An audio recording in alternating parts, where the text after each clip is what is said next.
This is the call to order of the Las Cruces Public Schools Board of Education, Tuesday, December 9th, 2014. Roll call, please. Senora Flores. Here. Ms. Hall. I'm here. Dr. Phillips. Here. I'm here. Madam Chair, you're here. We have a quorum. We have a quorum. Please stand and say the Pledge of Allegiance.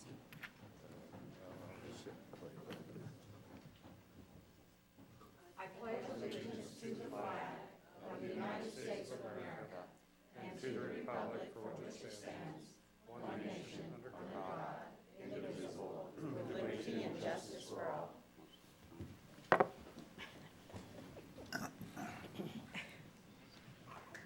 We need to approve the minutes of the last two meetings. We're going to do them separately. I will entertain a motion to approve the November 18th regular meeting minutes. So moved. Second? It's been moved and seconded that the November 18th minutes be approved. All in favor? Aye. Aye. Was I there? You were, it's Maria. Okay. Now we need a motion to approve the November 24th, 2014 emergency meeting minutes. So moved? Second. It's been moved and seconded. All in favor? Aye. Abstentions? Aye. One. One abstention. We are currently on approval of the agenda. And due to the numerous comments received from the community regarding item 6A3, third reading and approval of policy JLJ, student nutrition, there's been a request to remove this item from consent. I'll entertain a motion to remove item 6A3, third reading and approval of policy JLJ, student nutrition, from the consent agenda. So moved. Been moved and seconded. All in favor of that removal? Aye. I will entertain a motion to approve the agenda as amended. So moved. Been moved? Second? Second. The amended agenda has been motioned for approval. All in favor? Aye. Any abstentions? The agenda is approved. Now we need to approve the consent agenda items. They are item 5A1, approval of vendor payments, 5A2, approval of budget adjustments, 5A3, approval of property dispositions, 5B1, student out-of-state travel, 6A1, third reading and approval of policy IHCG K3+, 6A2, third reading and approval of policy GBGC, employee assistance and wellness, 6A4, third reading and approval of policy ADF, wellness for students and staff, and 6A5, third reading and approval of policy IHAMD, nutrition education. Do I have a motion to approve the consent agenda items? So moved. It's been moved and seconded. All in favor of approving this consent agenda? Aye. Aye. They are approved. G is a report on the closed session the board had. The board went into a closed session today from 4:37 to 5:50 p.m. to discuss property acquisition, the superintendent's evaluation, personnel issues, and any pending legal matters. No other matters were discussed, and no action was taken. Number 2, recognitions. Mr. Rounds. Thank you, Madam President, members of the board, ladies and gentlemen, good evening. Good to see a wonderful group of folks out here that I want to talk about first. This is the Centennial Volleyball 2014 State Championship team. Now, the Centennial High School volleyball team made history this year by being the first sport in the history of Centennial High School to win a state championship. Right.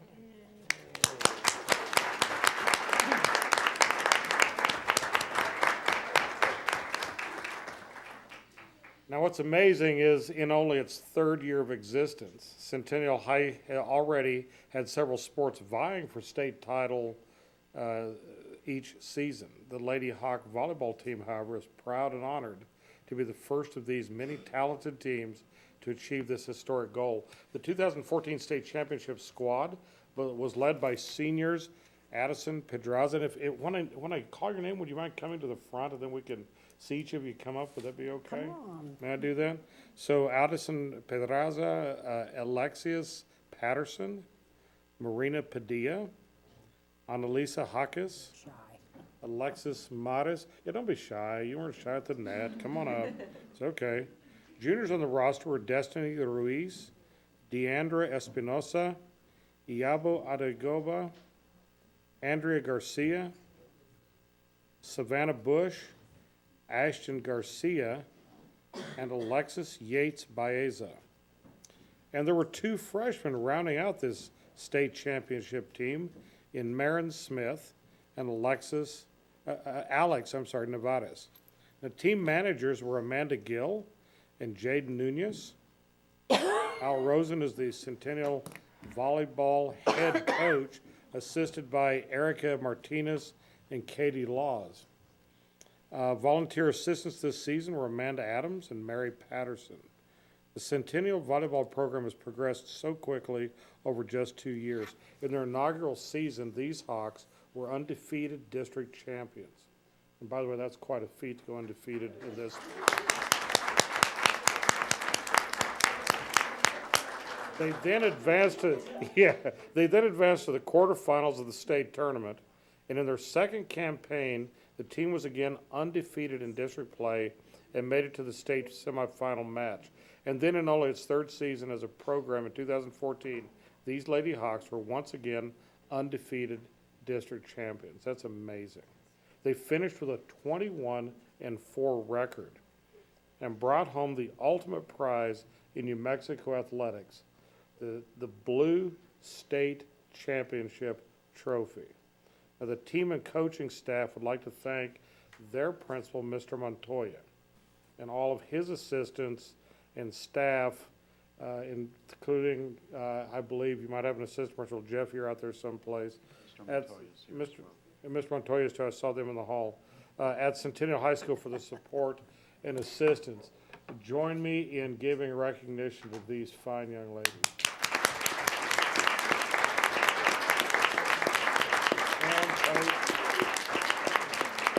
Coaches and volunteers would like you to come up because let's get a photo of all of you, please. You want to go? That's great. Mr. Montoya, Mr. Brilliant is here. Where are they, Mr. Bill? Come on. every one of you need to come up. Tall girls, I like them.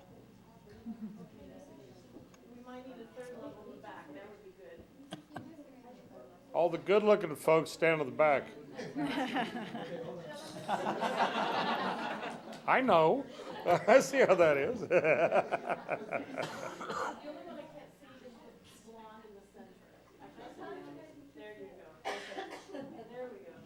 All righty. Everyone can see me, so I can see you. Those of you that want to take pictures that are back there, you can come on up if you like. It's okay. And you two are gonna have to swap, or you two. There you go. Okay, here we go. Everybody smiling and happy. We're gonna do a few. Thank you. Congratulations. Good job.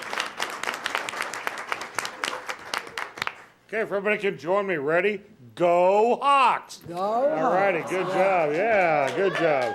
Proud of you. Good, super job. Mr. Montoya, you looked about 10 years younger right before this season. What's the deal? You were a little worried occasionally, things like that? Yeah, that's good. Thank you all so very much. Thank you, Madam President. We're at that next point of order. All right, we're on number 3, public input. I have no public input cards in front of me. Thank you for coming. Parents, thank you for Thank joining you. us with your Yes. kids and lending them to us. We appreciate you. You know what that? Yeah. Like this, Chuck, like this. Okay, that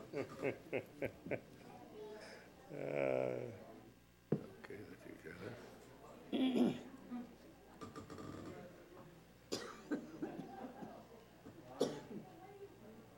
Mike, Jeff, thank you very much.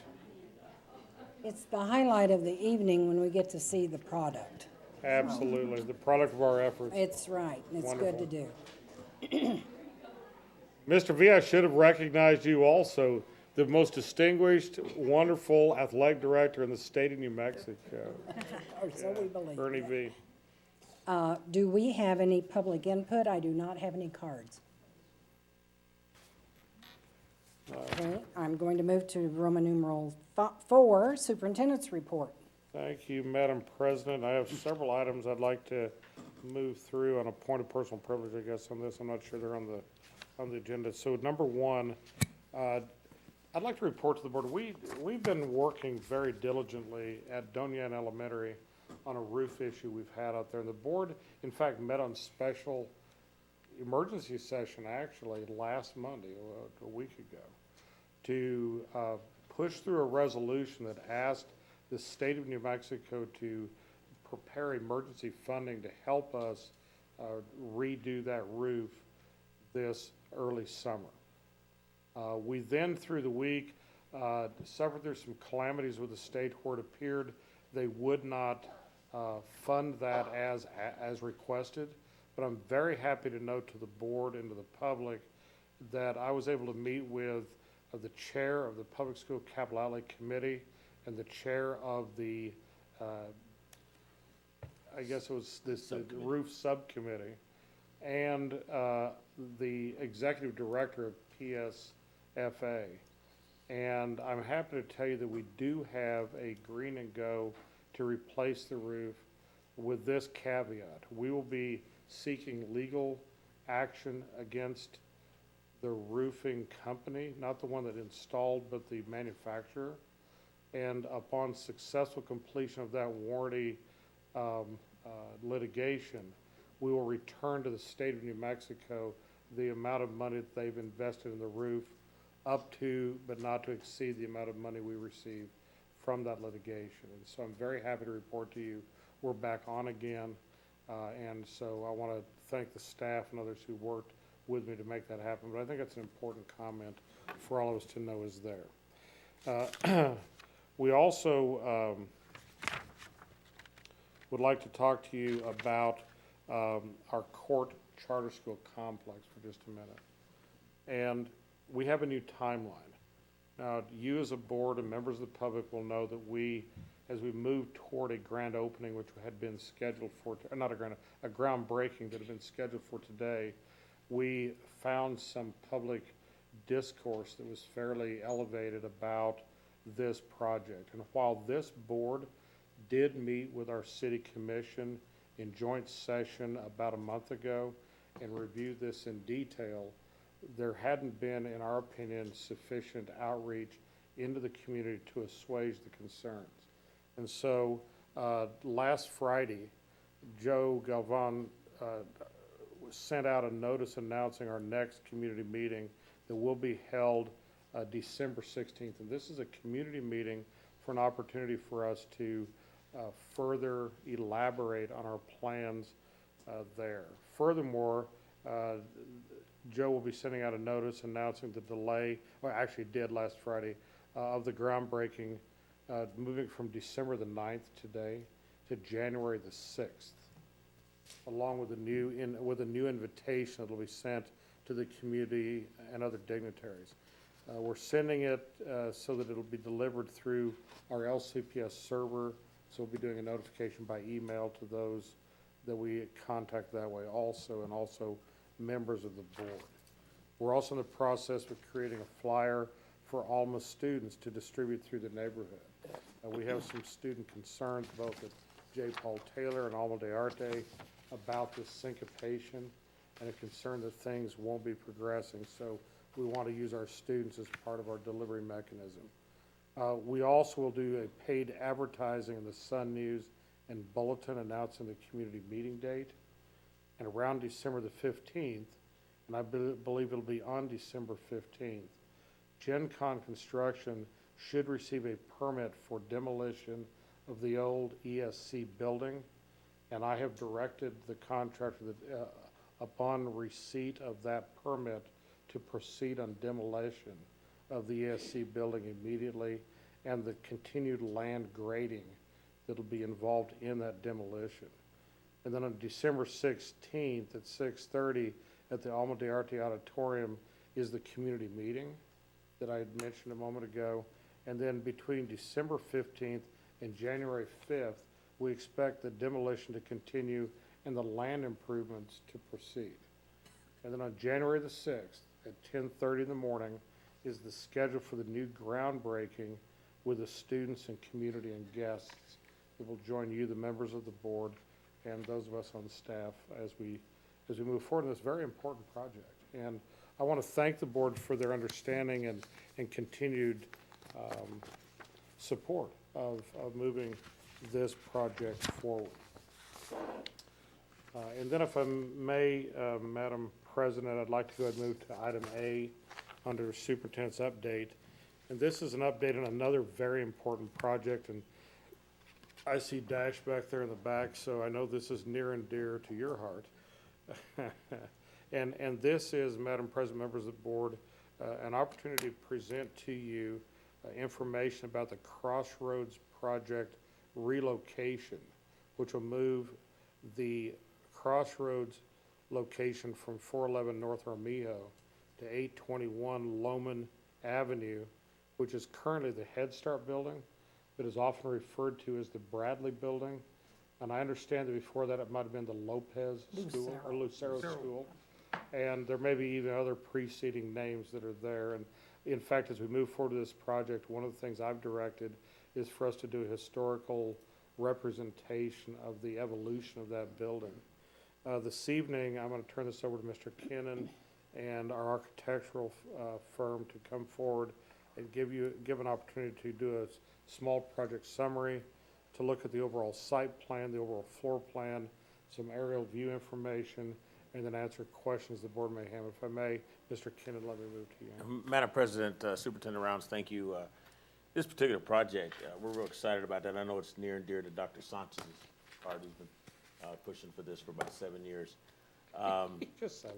And at this time, I'm going to ask Ken Gutierrez of ASA Architects to come up and give us a kind of an overview of where we're going with this. And this is fairly informal. We want you to ask questions as he's going. Go ahead, Ken. Madam President, members of the board, Superintendent Rounds, Mr. Kennan, thank you for inviting me. I'm just going to briefly go over the project summary for this particular project, Crossroads.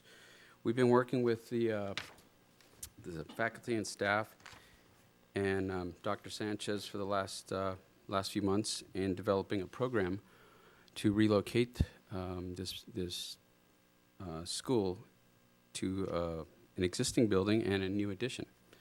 So in front of you, you'll see an aerial a photograph of 821 Loman. This is the old Bradley building.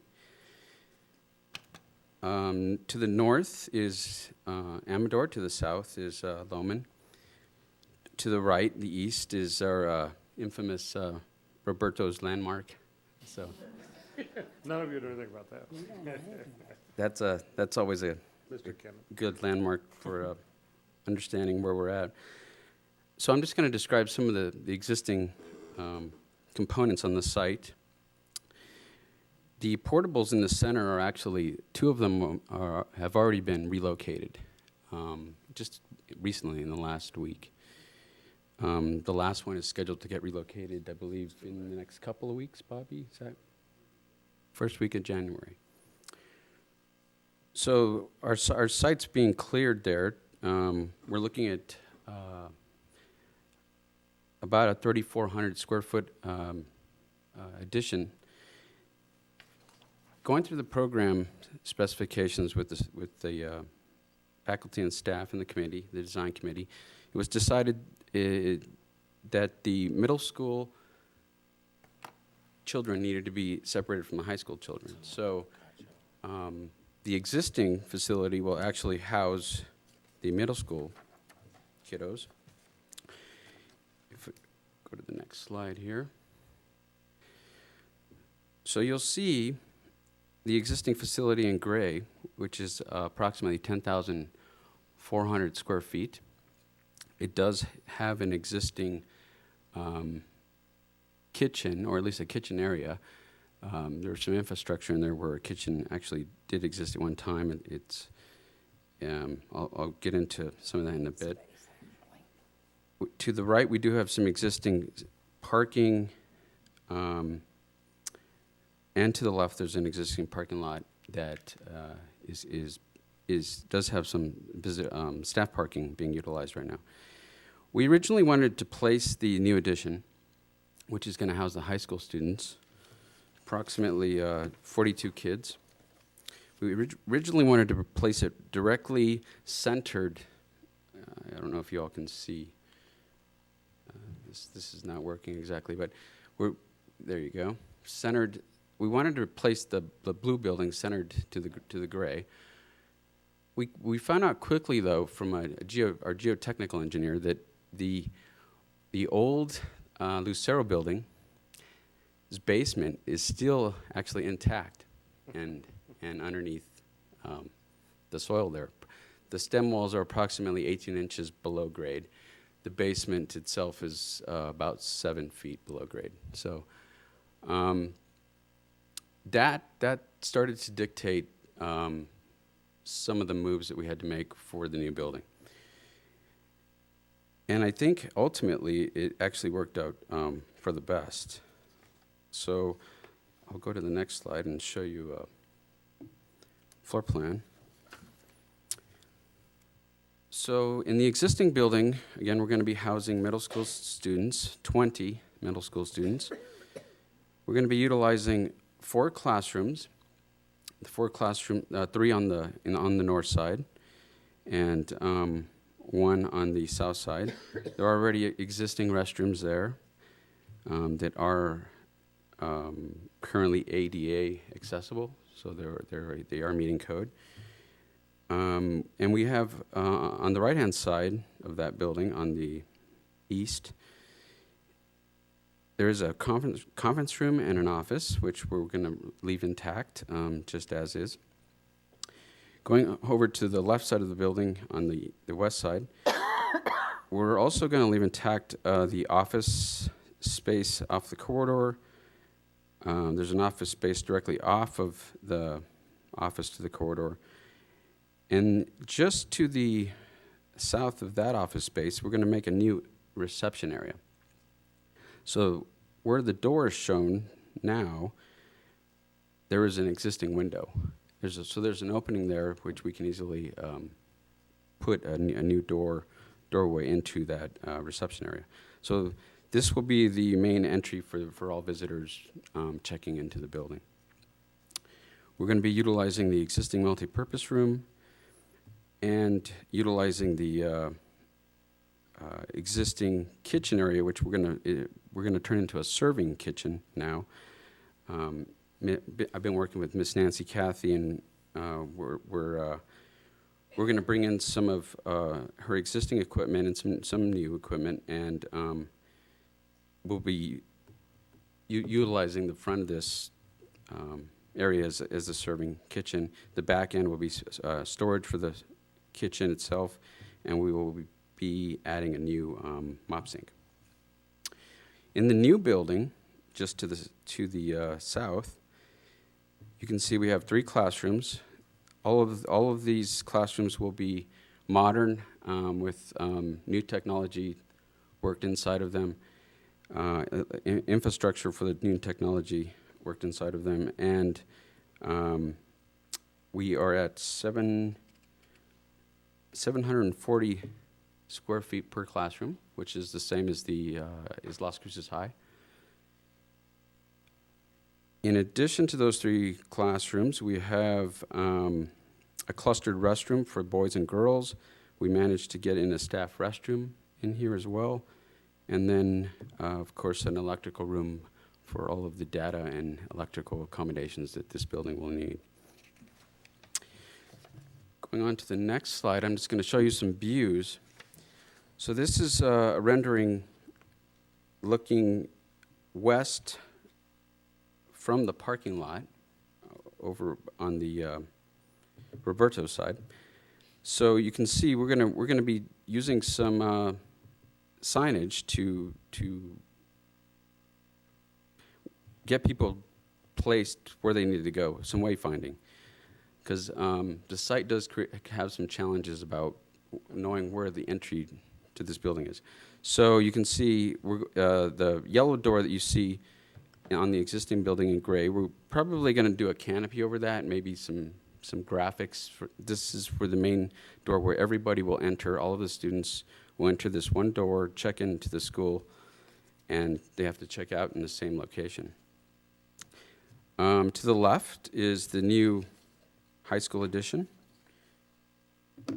Next slide. So you're looking at the just right above that same area where we're going to try and create a trellised area into the new high school, and we're going to really pay close attention to some colors and getting the building to fit into the context of the existing school itself. We're looking at creating a palette for the existing school. It does need a new coat of paint. It's got really great bones, but it does need a coat of paint, and we're hoping to accomplish that in some future phases. But we're going to put a color palette together that is going to be a cohesive campus, basically. Next slide. So we're looking east from Esperanza Street.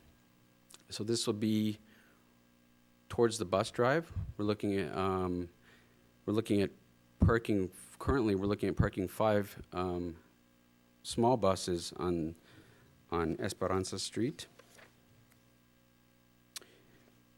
And the last slide I have is looking north towards the new building.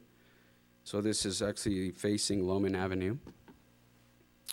And here we were looking at just doing some signage to represent the school. And with that, I stand for questions.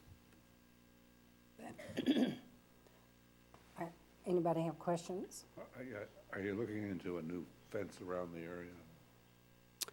They have a link fence right now. Are you looking at a higher one, maybe? Yes, sir. We did talk about fencing in the ed specifications meeting with Dr. Sanchez and the staff.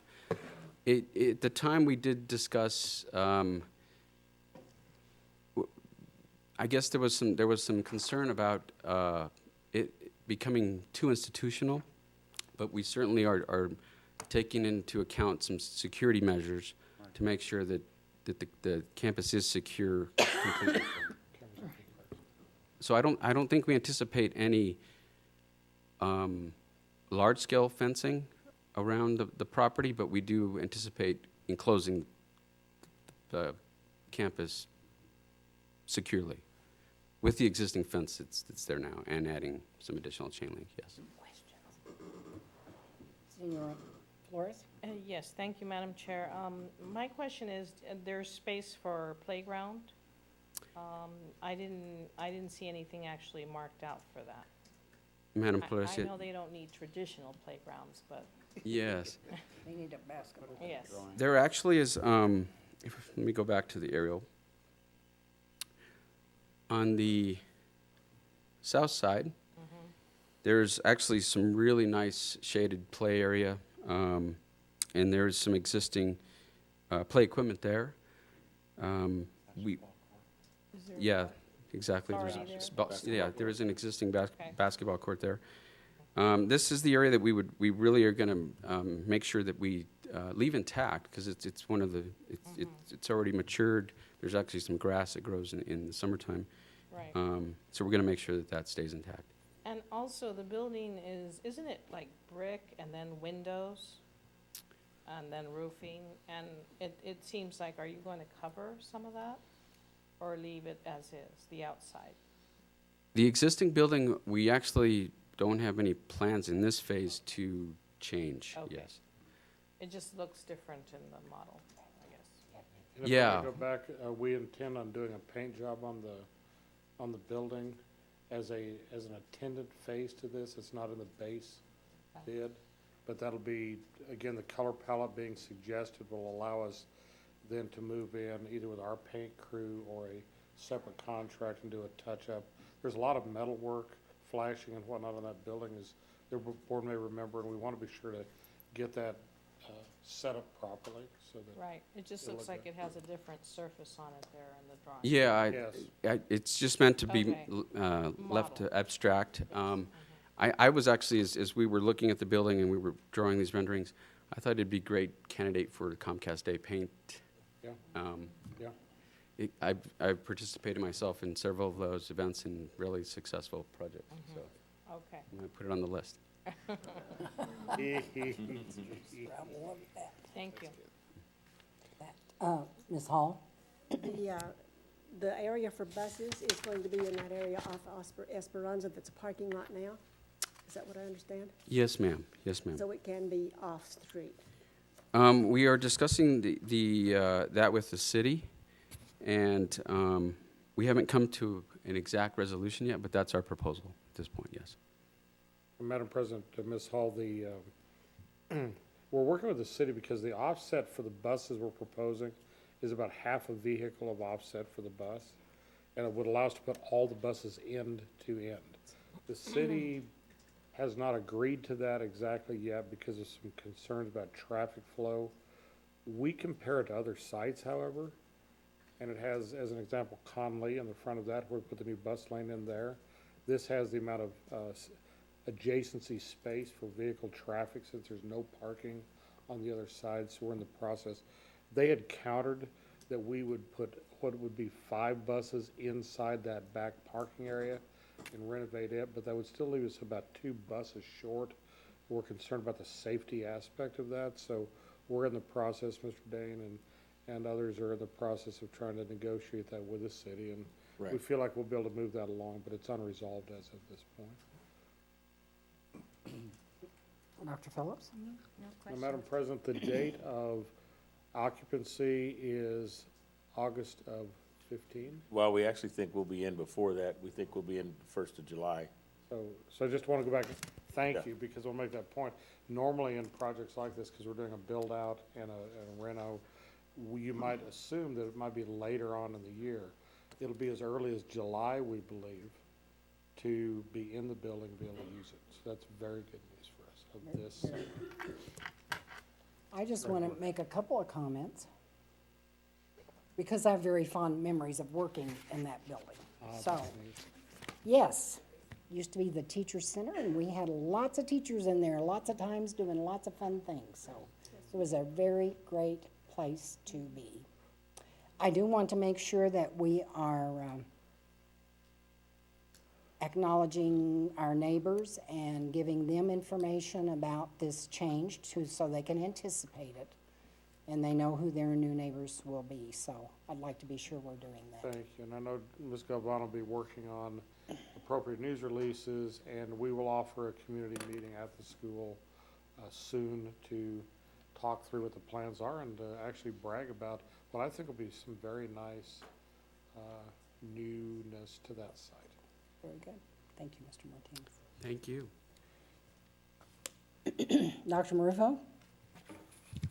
Yes, Madam President, members of the board, Superintendent Rounds, this evening before you, you have the November Certified Classified Employee Report, and it represents 3 offers of employment for certified, 7 resignations, 8 retirees in the certified area, 21 offers of employment, 19 resignations, 3 retirees in the classified area.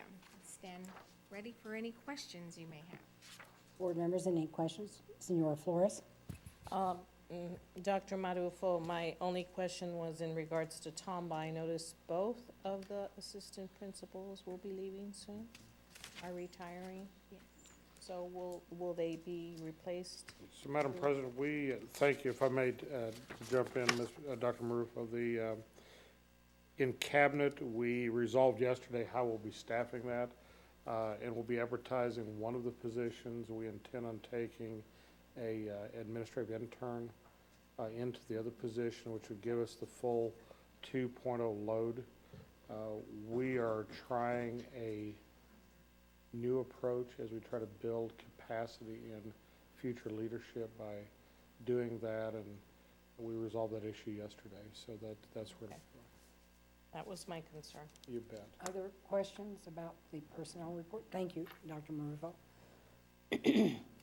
Moving to other reports, let's look at the board financial report. Mr. Dean? Madam President, members of the board, included in your packet tonight is the monthly budget report, or the monthly board report. This report is straight out of the system, and it is currently in reconciliation. However, it's presented to you for your review, and I stand for questions. Board members, any questions or comments about the finance report? Mr. Davis? We're having a meeting next, what, Thursday? Day after tomorrow, yes, sir. Madam President, we are still scheduled to have our finance committee to go over this and budget analysis, and What Thursday. time? That's at 1:30. 1:30. One of us, either Mr. Davis or Dr. Votaw, will be there, in addition to Senora Flores. Very good. We're still figuring ourselves out. Okay? Yeah, I don't know what I'm doing. Okay, we're looking at 5B2, Head Start Meal Report. Madam President, that's a standing report. If you have any questions, Ms. Martinez is here to answer them. I was struck by the number of meals we're serving. Senora Flores. I don't have any questions in regards to the meal report, but I wanted to just state my concern perhaps. And the other day, Mr. Kennan invited me to come and see a tree. And so I went over there, and Ms. Martinez was also there, and they told me how some of the Head Start portables are gonna be put in that spot and what have you. And I didn't give it much thought then. It was just before Thanksgiving. Since then, I saw the plan for the move and what have you, and it just seems like I'm a little concerned about the distress that Head Start administration is going to feel with this move, and they're going to be separated to 2 campuses. And I just wanted to know if there were any requirements from the federal program as to how this should be housed. And if there are none, I just feel like, are we making a good commitment towards the Head Start program by putting them here and there, kind of scattering them? That's my feeling. I don't know if you have any comments, Ms. Martinez or Mr. Kennan Dr. Sanchez? or Dr. Sanchez. Erlinda? She's a direct supervisor. She's the direct supervisor. They passed it on to you, Ms. Martinez. Right, I take care of the portables and the tree. And the tree. We promised And 2 the trees. He did real well with the one tree. The trees. I told him got to 2 plant a new trees, one. Yeah, yeah. Kind of reminds me of that commercial, Madam President, members of the board, where the child and the grandmother go to the tree where And grandma hug it, met Oh, the- yeah, and the they weren't husband. sure. Well, Marie and I are don't know both if the that's what tree they were huggers, doing so, at that tree. so we're getting 2 trees to Yes, replace the yes, one. yes. Madam President, It's important board to me. members, in answer to your question, there are no federal requirements in terms of the housing. It's, Okay. we are displacing adults. We do have a plan that we hope to centralize all the services there at the Booker T. Okay, I'm hoping that half of the facilitators of the Head Start program will be housed in the 2 portables at Booker T. And then we are utilizing 2 vacant portables at Valley View to house the coordinator and some secretaries there. And then we're hoping that come June 30th, we do have a program that is housed in a double wide there at Booker T that we might be able to do some shifts. That way, everybody's on the same site. So then eventually they would all be at Booker Eventually, T. but because of an MOU with an agency, I still need to work with them But and take Avance out. or- Avance. Because I noticed you have several different programs there at Booker T. Right. so- We have a Head Start preschool and a Title I preschool. Those will remain the same. But we believe there's enough portables, and if we situate it correctly, we'll get everybody centralized. So it sort of becomes an early childhood center via portables. And that would be ideal to have a center for early childhood. I just feel that with the importance of early childhood and that's where we need to focus a lot of our attention, is there. And these are students that have needs, so, I just don't want to see them kind of scattered to the four winds. Yeah. And I want it also easy for parents to find their ways there. And now, it's kind of like, we're moving one for another program and what have you, so Yeah. I'm asking for thoughtfulness. And it's ideal because it's centralized, and that was the key, because we'll also have our homeless program there. And it'll be very centralized for parents, but we are trying to do due diligence on appropriate planning for the adults and make it the best that we can with Okay. the Well, resources we have. As long as we're looking forward and Yeah. improving, not taking steps backwards. Yeah. Okay? Okay. Thank you. Any other board members? I want to say I agree with Senora Flores about being thoughtful about that program. We'll do the best we can with the resources we Good. have. Thanks. Okay. Thank you, Ms. Martinez. Thank you. Now we're moving to the construction projects report. Madam President, Superintendent Rounds, this is one where it's in your packet. We stand for questions. Ms. Martinez is here to answer any questions you might have. Or the tough ones could go to Mr. Kennett. Yeah, I'm here. Any questions about the construction?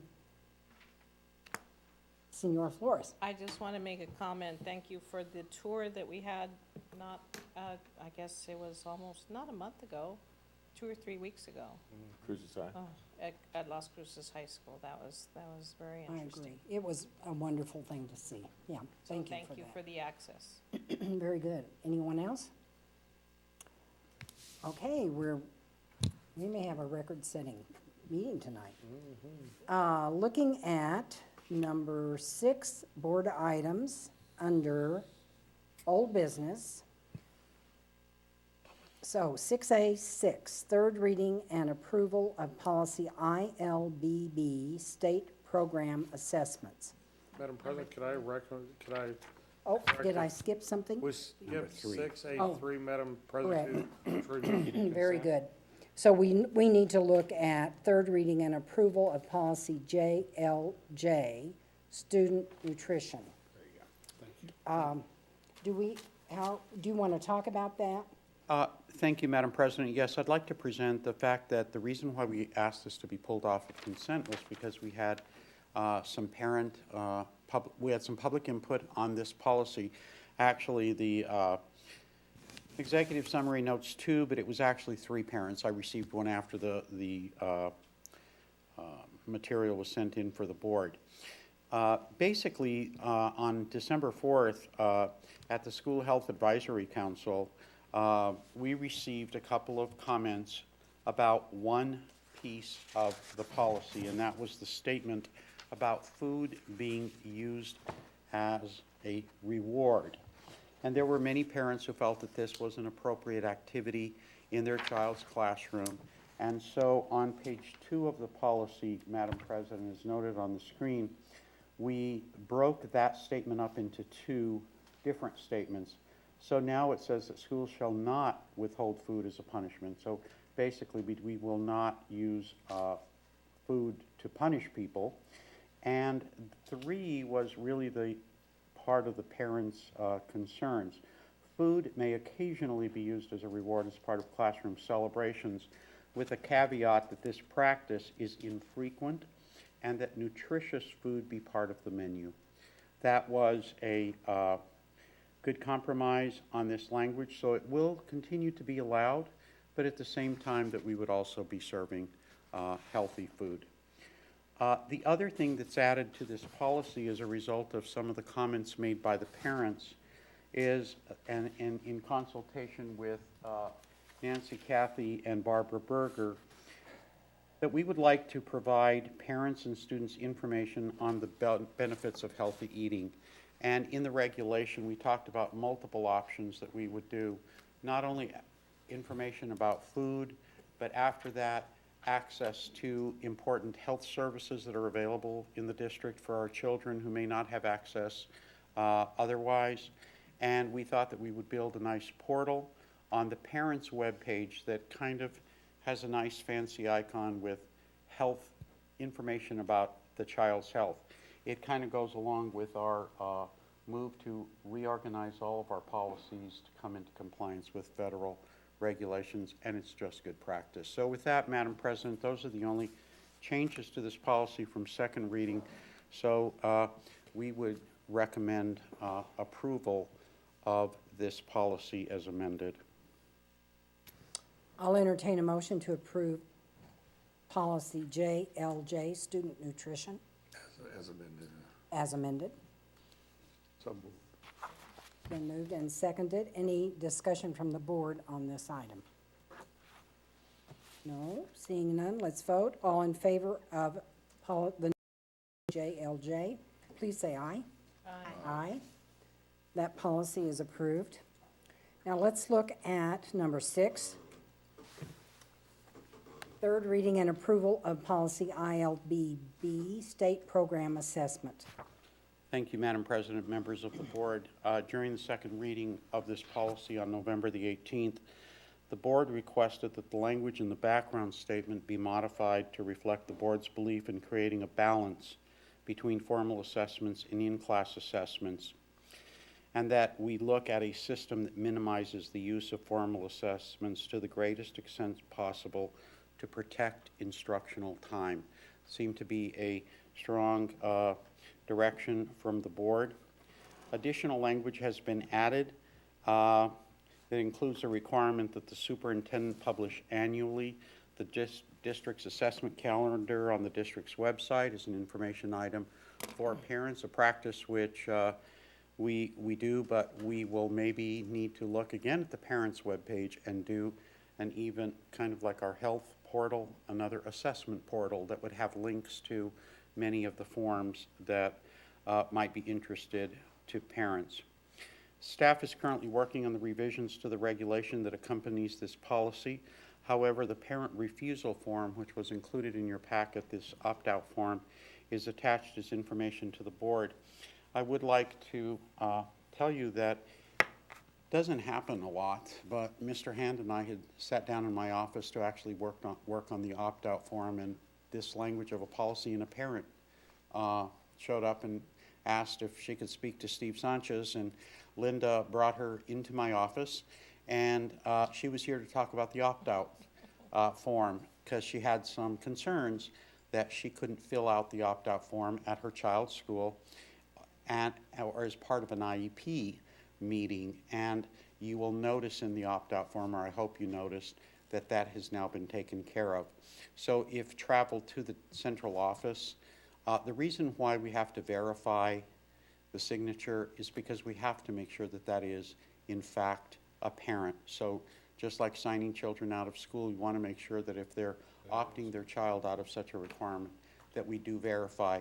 But the policy and the regulation, the form now, allows a parent to fill it out at their school if travel to the district is a hardship, or some people just don't have time and they work till 5 o'clock, or if they're at their child's IEP. So that parent was most helpful, and she actually sat there with us as we went from top to bottom, and it was nice to have a parent with us. With that, Madam President, those are the changes to this policy, and staff would recommend that you adopt the policy ILBB as amended. Board members, any comments on this policy and the changes that have been made? Senora Flores? Madam Chair, and Dr. Sanchez, thank you for making the changes and highlighting the way we feel about testing and that it shouldn't take up so much instructional time. I think this is very important for our students, and also the access to the opt-out form is all good improvements. Thank you. Thank you. Yes, I want to concur. I think the board has spent a considerable amount of time talking about the assessment policies and how we might, while complying with the requirements of the state, reduce the kinds of double jeopardy students sometimes have and the impositions on teaching schedules. So we're working on that, and I appreciate the changes we've made. Thank you. I will entertain a motion to approve policy ILBB, state program assessments. So move. It's been moved and seconded on my right. Good work, ladies. Any more dialogue about that? No, then all in favor of policy ILBB as amended? Aye. Aye. Policy is passed. Moving to new business. First reading of, did I skip something? Oh, yes, I did. Okay, sorry. It is new business. Second reading of policy IKAB, grading and reporting. Thank you, Madam President, members of the board. This policy has undergone some revisions. During the first reading on November 18th, the board requested that staff refine the language in the background statement. The original statement seemed to be unclear, and basically now we're affirming that the primary goal of assessment is to improve student learning. Therefore, educators need to have the knowledge and skill necessary to create, administer, and interpret assessments.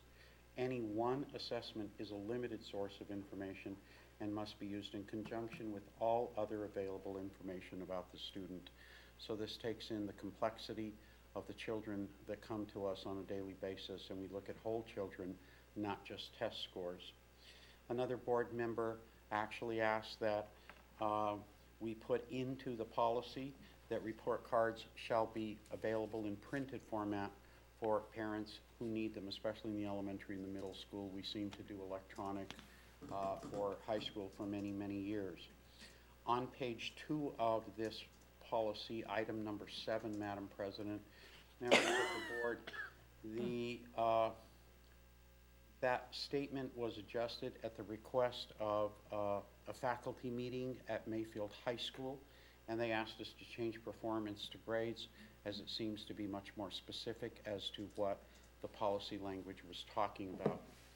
The board also requested that we send this policy in its entirety to our secondary staffs. We did that. We sent it to all high school principals. I personally talked to them on the phone. They have circulated the policy among their teachers, and I've asked them to address that with them regarding the switch to the 10% that the final exam, and giving teachers then the opportunity to determine how grades will be calculated in that class rather than in policy or regulation saying 40, 40, 20. Teachers would now have the opportunity to design their own grading system. It seems to work very well for our colleagues at the alternative high school, Rio Grande Prep. Because of their alternative schedule, they found that most welcome. Mr. Montoya, in a conversation with him and some of his teachers, found the changes perfectly acceptable. There was one teacher from Early College High School that we did get comment from. That comment was forwarded, I believe Joe forwarded that to the board, and basically saying, well, you know, in college, you've got to make it a little bit tougher, so 20% maybe isn't so bad.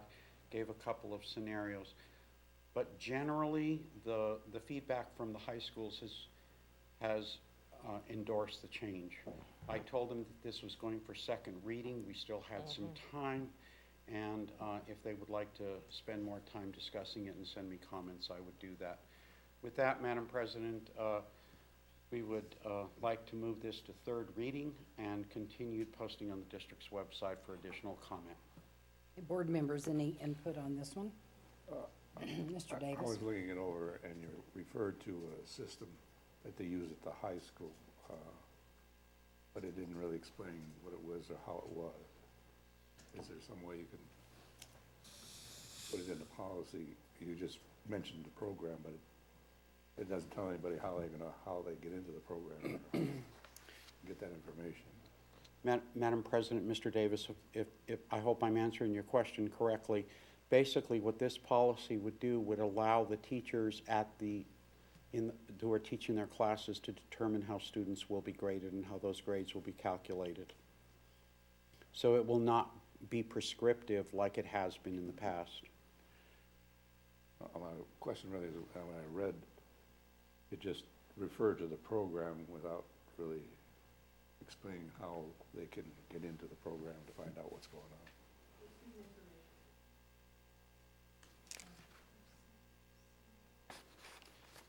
I'm sorry, Mr. Davis, I'm not. Oh, is this in reference to the report cards? Yes, that report cards shall be printed for all elementary and middle school students unless parents request to receive only electronic copies of the report cards. Report cards for high school students are available via the student information system. Would you like for us to further elaborate that? The name of the system, it was BR. And how do they get into it? Now, they tell every parent when they come to the school, so every parent and every student knows how to access that. I know what it is, but there's a lot of people that don't know Right. how to get in the system, so if you could. What we'll do here, Madam President, Mr. Davis, I think to address your concern is that the regulation shall specify how parents are to access that system, and then we can put that in the regulation. Because if there are nuances or changes to the system, we don't want to be bringing a policy change to the board. So, but a good suggestion, we'll put that in. Thank you. Madam Chair? Yes. I have a question. In regards to the high school, high school report cards, they used to be mailed. We're no longer mailing them, or we're still mailing them? We still are. So then we need to include that perhaps, so that they will get a hard copy unless they, unless they request it.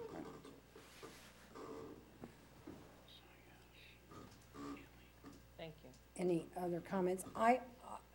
Just an observation about the way things sometimes don't play quite the way we anticipate.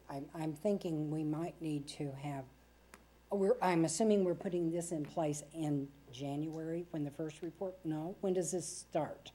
Madam President, the intent of this is that it would not go into effect until the new school year, because Okay. we currently have the system set up for children who are in year-long courses with the existing grading system. So this would actually take effect for the upcoming school year. I'm wondering if we don't just need a tickler that would tell us to review how it works sometime next year about this time. Thank you.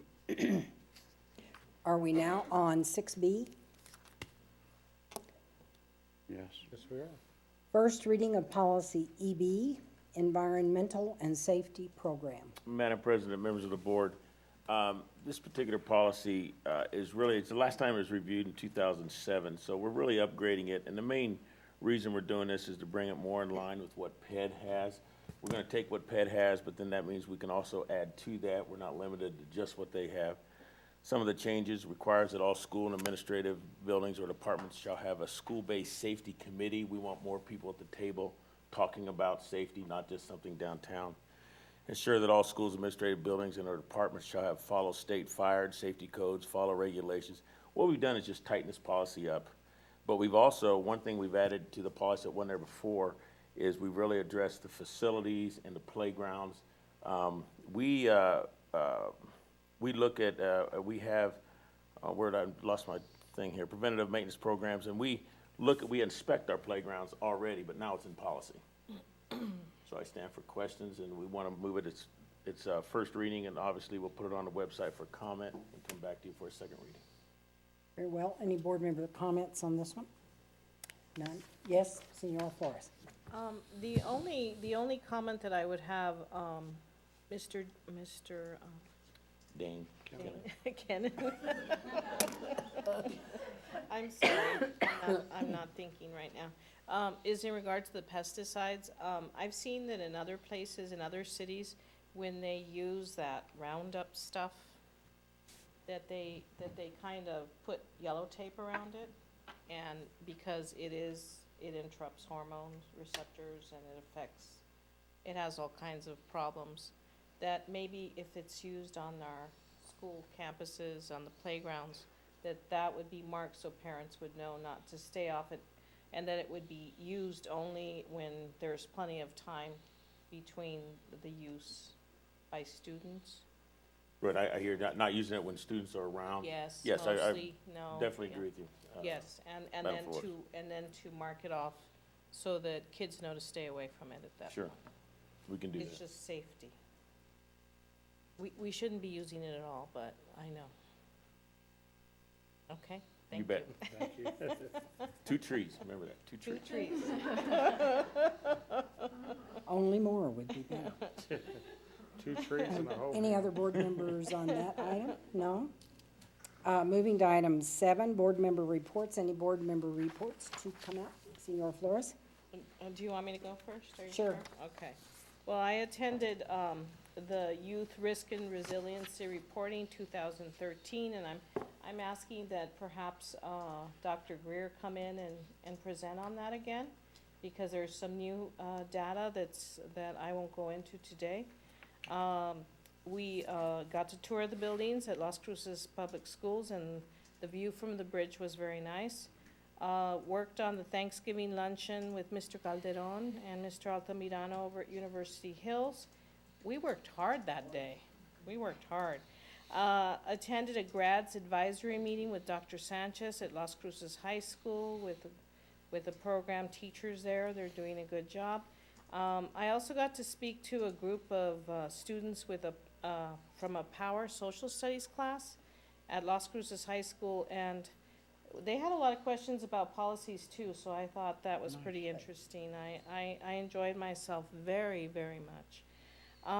And then I attended the first Lego League competition and discovered a whole new world of potential engineers and scientists, and I thought, this is incredible stuff. And I commend Mr. Harris and his team and everyone that's out there. I think a lot of you were out there working, and a lot of people from LCPS, so congratulations.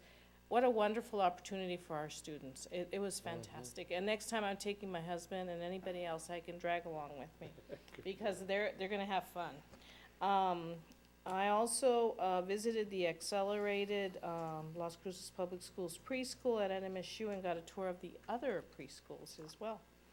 I attended the Maternal Child Family Border Health meeting, all having to do with early childhood, participated in the early childhood planning with Engage, which is a nonprofit, and I saw a presentation by HOSA students from Oñate today, and they are doing some incredible things. And I saw Sarah walking out, and she said, "Oh yes, I was president of that, but they have just done so many good things." And we talked about how they're going to be fitting in with the new medical, early college, high school, and what have you.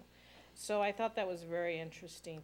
The one meeting I missed this last week was a leader circle, and I'm sorry that I missed it, because afterwards people came up to me and told me I should have been at that leader circle meeting. And our superintendent was there, but you missed a certain part of it. And I just want to talk about it briefly. Another district, not ours, did a survey of 2nd to 5th graders. And the question was asked, why do you come to school? The child said, to take tests. The other question that they asked them is, do you talk to your teacher? And one of the students said, when they talk to us, it is because we're not doing well. So just today, as I was thinking about this, I was listening to the radio, and there was a quote on the radio that said, learn from your youth. The youth meaning the children of your area. So I just thought this all came together in a very short amount of time. And I wasn't there to hear this, but I was told by several people. So I tend to believe that it actually happened and these things actually came from the survey. I think that as we close out this year, I just ask that all of us that work with children, that we be mindful that what we're doing is for the children. And this testing situation has gotten down to possibly changing the way children are feeling about school. And I think that we need to remind ourselves to focus on what's best for our students. And by the same token, I know our teachers are doing the best they can, but they're working so hard. And so I just want to thank them for everything they're doing and for everything you're doing. And I want to wish everyone a Merry Christmas, a happy holiday, to be politically correct, and a very good new year. And let's focus on those kids so that they don't think that testing is the only thing they come to school for. That's a good resolution for the new year, huh? Thank you. Other board reports? Ms. Hall? I was with Dr. Votar at the District Advisory Council last week at Centennial. It was a great meeting and good presentations, lots of information given. And Dr. Sanchez and I went to the mid-school honors assembly program at East Mesa campus, and it was a great presentation, great kids. Very good. I went to a meeting with the Secretary of Education for the state and came away with a list of items I will put on our board agenda in a near retreat so we can talk about those things. I also toured Las Cruces High School and went to the District Advisory Committee. So it's good to see us doing things. I think we have lots of we do a great deal of material work all the time, and it's important work, and it's routine in many ways, but it still needs to get done. If you look in your file, board members, you'll see you have a calendar of events, and you do need to look at December 16th, because we have a special meeting for the bond. That's the day we're selling the bonds we made the resolution for last meeting, and we must approve that sale on the day of the sale. So that's what that meeting is for, and it will be very brief. It will be a single item agenda. Please just be here if you can. We have to have a quorum. And then I'm looking at the rest, and it looks to me as if we're going to have the holidays coming up, which sounds pretty good. So, if there's no other business, I think I will hear a motion for adjournment. Did I miss something? We have a special meeting, Mr. Rance? That's it. Do we have a meeting next week? That's the 16th. The 16th. That is, yes, that's correct. It's coming up fast. Thank you, Dr. Vota. I'll wake up. I'll move for adjournment. Move- Second? Move and second for adjournment. All in favor? Aye. Any opposed? Hearing no opposition, we're adjourned.